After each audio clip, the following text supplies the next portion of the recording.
Delco Dan's Dirty Golf Picks. When you hear the jingle, you get the tingle. Golf show's back. Delco Dan's Dirty Golf Picks. Boy, do you want to just keep a single on Delco here? This is a broken man right now. This is a man who's defeated. Have you given up hope this season? No, but I would like to offer up my services to Live Golf. My price is no longer high. And I am willing to be a meat puppet for you. It seems like everybody's leaving. So last time we chatted about this. Dude, no one's leaving. No one of Kevin Na worth has left. Kevin Na is not a fucking name you go with. Who cares about Kevin Na? Kevin Na's left. We got Pretty Ricky Fowler. He's not official. He's gone. He's not officially gone. He's gone. All right, if you want Dustin official Johnson names, is gone. DJ has officially resigned from the PGA Tour. Phil Mickelson. Phil Mickelson has not given up his card. So does that mean he's going to play in majors? Everyone's still going to play in majors. Okay. So serious question here for you then, because we've been chatting about this for weeks on the show. If you're new to this and not true to this, that's your fucking problem, not ours. What would stop everyone from leaving then and then just playing in the majors? Nothing. Is it going to happen? It's going to be a bad product. Either way, it's going to hurt golf. The only thing that prevents, so if you leave the PGA Tour right now, you can't make a U.S. Ryder Cup team. Okay. So DJ can no longer participate in the Ryder Cup by resigning from the PGA Tour. All right, so. But that might change. Who knows? But does anybody care about the Ryder Cup enough? People do. That's the one thing that. I do not. Like me personally, I do not. I care more about the RBC Canadian Open than I do about the Ryder Cup. The Ryder Cup to me is something that's on in the background that I didn't notice until Sunday, and I was like, oh shit. Is it 2 years or 3 years? Well, a lot of people like the Ryder Cup, right? 2 years or 3 years. You actually get to be patriotic. You get to cheer on. But it's every what, 2 or It's every 2 years. Yeah, every 2 years. And then the President's Cup is every other. So it rotates. It goes President's Cup, Ryder Cup, President's Cup, Ryder Cup. Right. But it's kind of like elections, right? We've got the presidential election and then the midterms, and it's like, Yeah, no one cares about the President's Cup. Yeah. Ryder Cup's a big deal, though, especially to the players. So okay. So what's going to happen then? With this league? I mean, it's so much fucking money.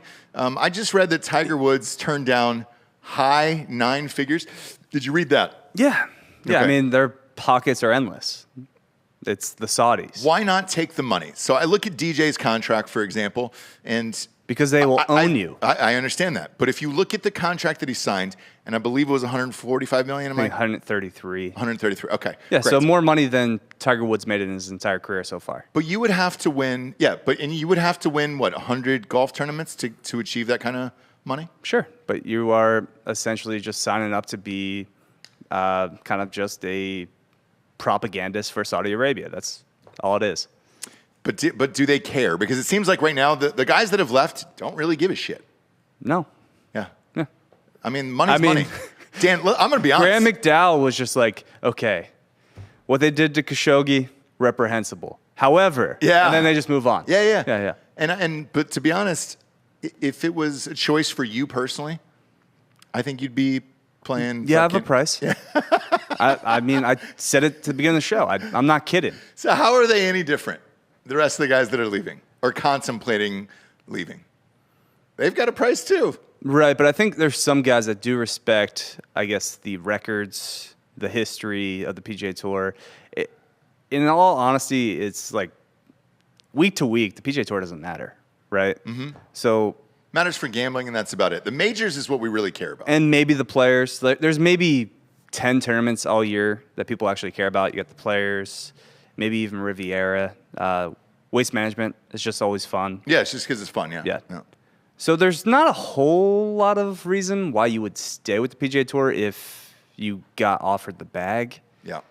But, I mean, this is going to fail miserably. I guess that's kind of the only reason you would not jump ship is this is going to be an awful product. They're just kind of still figuring out the rules. There's teams now. Do you see the merch? No, is the merch fun? No, it's a bunch of – so there's 12 teams. There's 48 players. There's 12 captains, and they draft a team every week. But the logos are really bad. Really? Yeah. The team names are really bad. I'll pull them up. What are they? Are they fun, flirty, like Middle Eastern ones? Is there camels and shit? Like what's No. No. Because that would be fun. Where That it's would like, be. hey, dude, we're the Saudis. Now, if they went like they leaned into the Saudi Arabia stuff and just they were like gaudy and like super, Yeah. in your face, that would be fun. It'd be fun if you won gold trophies, like 24-karat gold trophies. Yeah, and you wore gold. Or it's just spitting up oil in the background of like hole 8, where you're just like, oh, that's fun, You won some type of armored vehicle if you got a hole-in-one on like, hole 12. Right. That would be fun. Maybe they have a Khashoggi hole as well. So here, in honor Or of just him, a Khashoggi that's a sandwich. Here are the team names. Dustin Johnson's team, 4 aces. That's kind of lame. Graham McDowell's team, Nablix, don't get that. Ian Poulter's name, the Majestics. Kevin Na's team, the Ironheads. Louis Oosthuizen's team, the Stinger. Martin Keimer's team, the Cleeks. Peter Uline, for some reason, as a captain, the Crushers. Yeah. Phil Mickelson's team is the High Flyers. Sergio Garcia, the Fireballs. He might get a cease and desist for that. From the liquor company? Siwon Kim, I don't know who that is. He's a captain. Smash. I have the logos if you guys want to see them. Oh, do you really? Pop them up. Taylor Gooch, Torque. Oh, boy, look at that. And, These are fun. These look like children's or XFL logos. Wade Ormsby, Punch. These are terrible names. That's terrible. So how many people are playing on each team? Do we know that? So if there's 48 total players, there's 12 captains. I guess it's Four per team? 4 per team. Okay. For now. I don't know. There's going to be a second wave of guys that jump ship. Yeah. Once they see that this is a thing and established, they'll jump ship. It's going to happen. And then will it move to single play after that? I don't know. I think they're going to stick with a team concept, kind of like F1. I think that's their idea. So I'm in for this, right? I don't mind competition, and I'll certainly watch a lot of these golfers play because I enjoy watching them play. I'm not in for team bullshit like this. Like, my least favorite tournament of this year was the one that it was the 2-man thing and the best ball, whatever the fuck that was. It was stupid to me. Right, but I still don't know if it's best ball or if it's just like guys are on a team and it might just be individual play and whoever wins that tournament. Because I was looking at the odds that my bookie had. They still don't really know how it's going to work either. So my bookie does have odds for the LIV? I think so. Ooh. I'd be real curious as to what that is. I saw odds somewhere, but it seemed like they were under the impression it was still like a regular tournament, and because they had odds for like Dustin Johnson at 5-1. Okay. They had odds for like Kevin Na at like 12-1.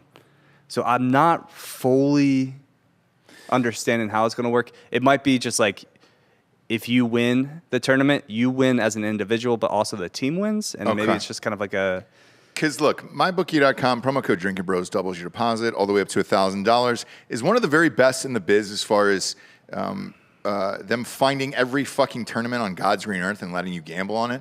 I mean, I'm looking at LPGA odds right now. I'm looking at British Open odds, European Tour.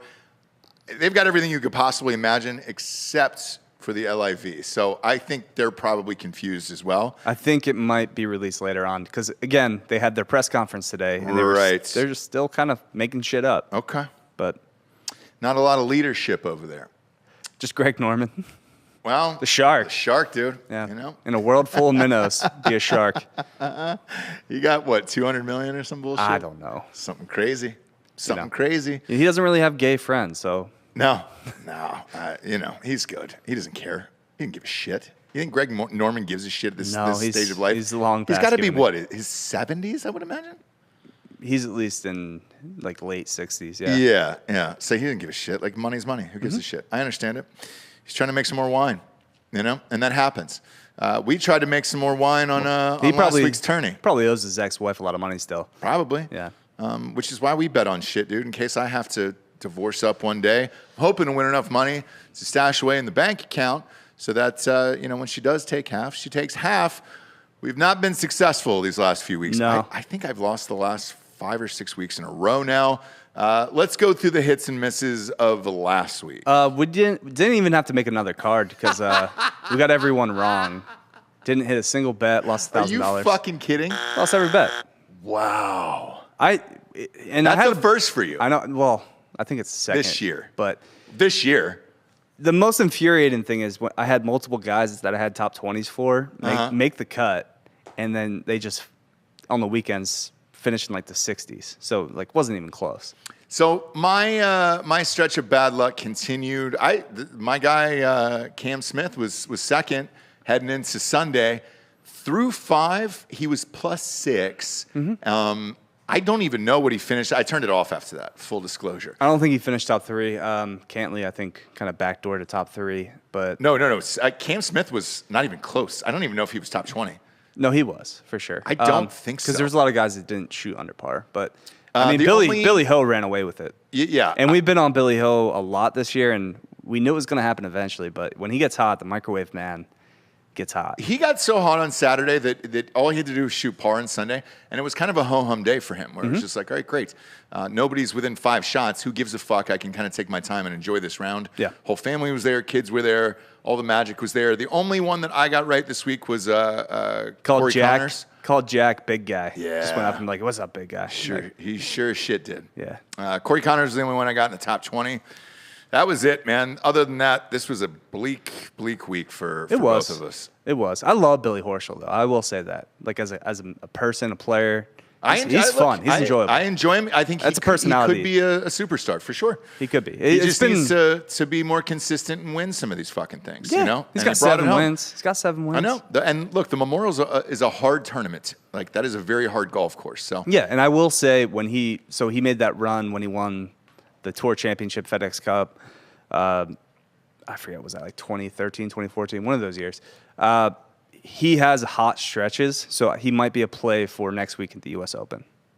Is all I'm saying. He might be in the mix. Sure. Yeah. I would say yes to that for sure, because I don't think he'll win. I've got my own picks then, but let's get to this week. We got the RBC Canadian Open. St. George's. Beautiful course. Back in Canada after all the shenanigans of the last few years. And we're going to go with some simple picks here. We're going to keep it simple. Tyrrell Hatton. Ooh, you and I have 2 picks. 25 to 1, $100 there. Okay. Adam Hadwin, 33 to 1, Canadian zone. Yeah. He's going to win the Canadian Open. 33 to 1, $100 there. Yeah. Top 10, we got Rory, of course, defending champion, plus 125 for a top 10. We should say defending champion from 2019. Last time they had the Canadian Open. I know. It was 3 years ago, though. Yeah. So just be wary of that. But go ahead. Well, I have Rory McIlroy to top 10 at plus 125, $200 there. I also have him to be the first round leader at 22 to 1, $100 there. I think he comes out firing. Rory? Yeah. Yeah. I think it's a good bet. I like that. Then we got Pat Perez at 8 to 1 for a top 10, $100 there. And then my top 20s to round it all off. Adam Hadwin at plus 180, $100 there. Chris Kirk plus 200, $100 there. Brendan Todd plus 275, $100 there. And Austin Smotherman plus 450, $100 to top 20. Yeah. We got a couple of the same picks. Do we? We do. Are you on Todd? I'm on Todd. I'm on Kirk to win. Those are both to win. Okay. The fact that you have them in the top 20 is fun, though. And then, obviously, you know my third pick, right? I can't bet against him. Scotty. I can't. Right. I can't, and I won't. Okay. I will live and die with Scotty Scheffler. He's at 8 to 1 right now. I can't not bet against him. However, I think this is the first time you and I have had 2 picks, though. At least, so I would at least go top 20 with those. I've got them to win. It's super interesting because Homeboy's 45 to 1. Kirk is 45 to 1. Yeah. He's been playing Todd's been playing well all year. Well, Todd, not all year, but recently. It's also a short course, so Brendan Todd can compete here. Because he's not super long off the tee, but it's a place where you need to have your irons dialed in. You need to have a decent putter. Todd kind of fits that mold. Yeah.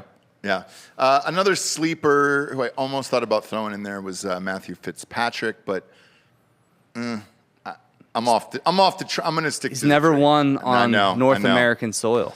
I'm not going to do it. I'm going to go Scotty Scheffler, Kirk, and then and Todd. Can I throw? I mean, this is not an official pick. It'll probably hit, but yeah, I will throw out the name Jonathan Vegas, Johnny Vegas, yeah. Two-time winner of the Canadian Open. Probably something to look for. A name you could probably throw in there as well. Where are his odds at here? He's at 48 to 1. Mm-hmm. Yeah. Shit. That's not bad at all. That's not bad at all.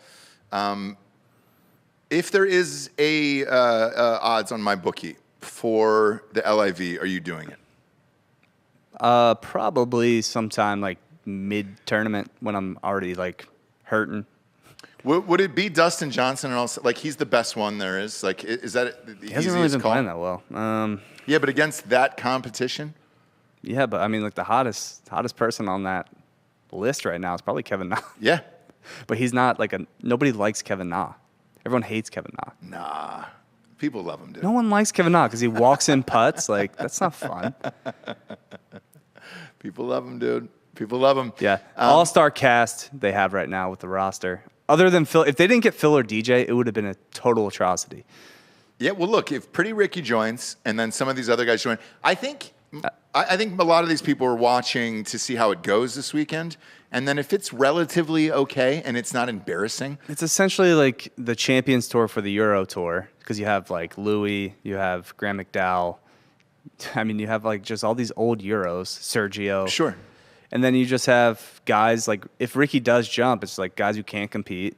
Ricky Fowler. I mean, if Matthew Wolff apparently just walked off his U.S. Open qualifier on Monday. So, I mean, if he's lost in the wilderness and can't get his tour card, he might hop ship over there. Yeah. Bryson, who knows what he'll do. I think he's gone, dude. I really do. He hasn't won in fucking forever. He hasn't played in fucking forever. He played the last week and missed the cut by a mile. Yeah. Yeah. Why not join I mean, strike while the iron's hot and get all the fucking money you can. I will say, though, I think Bryson wants to be liked. I think he has this deep need, and I think the last few years it's kind of like torn at him that people hate him. Mm-hmm. So jumping ship to the Saudi Arabia Golf League might not be in his best interest for his like mental. Sure, but I think that guy's checked out anyways. That's just me. Maybe. He's just so fucking weird that it was too good to be true. Remember, he had that one good year where everybody loved him, and it was like, yeah, because this he bulked guy's up. fun. He bulked up. He mashed the ball, and he's polarized. And everybody was like, "Oh, it's science. It's science. He believes in science." He just no, fuck that. You know, remember that shit? He went to SMU for a year. He doesn't believe in like he's just we were trying to like paint this narrative that he was this weird, quirky, like funny or not funny, but like a smarter guy than he was. Yeah, we all ate it up though. We all ate it up. But then he started the bulk and he bulked too hard. He put on too much mass. Yeah. His body could not sustain the mass. It happens, dude. So he started to break down. Yeah. Yeah, and that's what's happened. His body's broken down. And it'll be broken down on the side of LIV in about 2 weeks. On a Trump golf course somewhere. Goddamn right. It's where he should be. It's where he should be. I don't think he's good enough. This week is in London, but... Is it really? It's in London. It's the opening tournament. It starts actually on Thursday. I think it's 54. Tomorrow? 54 holes. Thursday. Thursday. Okay, gotcha. So it's the 9th to the 11th. Well, because we're in London, is that... They're 8 hours ahead, is that... 6 hours, I think. Got it. 7 hours. No, I think it's more. No. I think it's 8 on the East Coast, because it was like right? 5 or 6 from the East Coast. So... I'm not good at math. Yeah. I also haven't been to London, so I have no idea. But I will be watching, and if it's on YouTube, I'll certainly watch I'll it. check it out. For fuck You're yeah, I not will. going to watch it. I think a lot of people will, and I think you'll be shocked. I really do. We got to check the views. At least if it's on YouTube, we'll be able to see how many people are watching. Yeah, like live. Yeah, that's. I mean, when I called that 2016 election, that's what I was going off of was YouTube numbers. If the numbers are decent for this fucking thing, dude. Yeah, but who you amped for? Phil? I guess because Phil's return. Yes. Like, that's it. Yeah, and you have at least one storyline in Phil where, let's say he does win this fucking thing, right? Or the Saudis, like, kidnap him for all the things he said about whatever happens, right? But that's why we're tuning in to see what the fuck this is with these stupid-ass logos and all this shit. Like, and again, I think if it's a moderate success, just a moderate success, a lot of these guys will jump. And then that's when shit's going to get really fucking interesting. All right, Giorgio, throw up those logos again. Does that look like a success? That's $4 billion invested into this, and that's the logo I totally understand. for each team. Look, Dude, the cliques or whatever that is, that just looks like the cricket shirts. Yeah, also, look at Smash. Smash is just an asshole. we're It's an asshole that is farting. I can't really. Oh, there we go. Yeah. That's nice. That's a nice. Fireballs, it's a decent logo. I could Stinger rock a looks Fireball fun. hat. Yeah. You could. That looks like a backyard baseball team logo. It does. It looks like it's from the game Backyard Baseball. But I'm here for it. Mad Ball. You remember Mad Balls? Like it looks like a Mad Ball. That's exactly what it looks like. Yeah. Look. I don't know who the fuck does this shit. I'm still tuning in. The Torque you won't logo be able to stop needs me to be from better. tuning in. I could get down with Torque, Team Torque. Yeah? I think that's Gooch's team. Oh, is Taylor Gooch over there too? Taylor Gooch, yeah. That's what the surprising name on the list was. Taylor Gooch. Dude. The Gooch is there. Gooch is loose over there. Gooch is I'm loose. all in. I'm gonna watch. I don't give a fuck. You can't stop me. And if I can win money off something, goddamn right, I'm gonna bet on it. And again, if you are gonna bet on it, if you want to sponsor the podcast, Live Goff. yeah, Talk to us. My number's not that high. live, love, laugh. Maybe that'll be our new show where we do normal PGA shit and then live, love, laugh. No, where we just don't do even that. address the PGA Tour at that point because they're paying us not to. I'm watching this weekend. I don't give a shit. We'll report back next week. We'll find out. You're a liar if you're saying you're not going to turn it on. You'll turn it on. I'll check it out. Yeah, you will. Yeah. I know you will. Fucking dirtbag. Throw his card up one more time. These are Delco Dan's dirty golf picks. Tyrrell Hatton to win, Adam Hadwin to win, top 10 for Rory, top 10 for Pat Perez, top 20 Adam Hadwin, top 20 Chris Kirk, top 20 Brendan Todd, top 20 Austin Smotherman, and then first round leader Rory McIlroy. And I have Kirk, Todd, and Scheffler to win. I'm not betting any top 20s. I need money. So that's it. I'm going with winners and winners only. Okay? That's how you lose money. Wow. Yeah. I don't care. I've lost enough. Let's face it. I won one fucking guy last week. That's it. One. So we're all done here. Thanks for joining us. Hopefully we win, and we don't have to hear take shit in Drinking Bros Sportsbook. Oh, Canada, our native land. Good night. I don't know the words. Good night.